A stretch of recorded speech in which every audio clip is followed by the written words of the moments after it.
আসসালামু আলাইকুম। কেমন আছেন সবাই? আশা করি সবাই ভালো আছেন। সবাইকে ঈদ মুবারক। আর আজকে রান্না করব হচ্ছে পায়েস। রান্নাটা আমি করিনি, রান্নাটা করেছে মা। মায়ের হাতে পায়েস কিন্তু খেতে অনেক বেশি মজার হয়।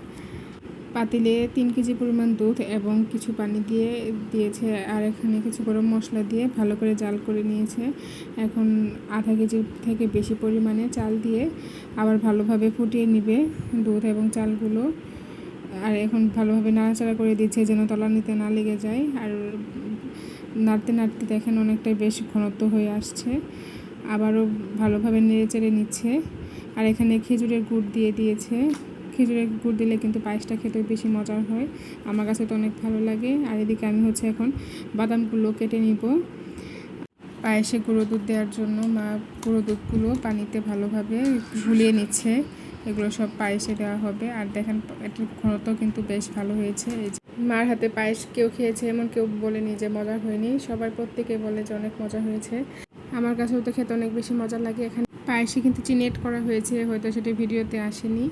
আর সামান্য পরিমাণ লবণ দেওয়া হয়েছে যেন মিষ্টির ব্যালেন্সটা ঠিক থাকে। এখন মা হচ্ছে পায়েসের উপর কিশমিশটা দিয়ে দিচ্ছে। আমি এখন নেড়ে চেড়ে দিব। পায়েসের কালারটা কিন্তু অনেক বেশি সুন্দর হয়েছে, আর খেতেও কিন্তু বেশ ইয়ামি ছিল। আর এখন হচ্ছে বাদাম কুচিগুলো দিয়ে দিবে। ভিডিওটি কেমন লাগলো এবং রেসিপিটি কেমন লাগলো অবশ্যই কিন্তু কমেন্ট করে জানাবেন। আর আপনারা বাসায় কী কী আয়োজন করেছেন তাও জানাবেন। আল্লাহ হাফেজ।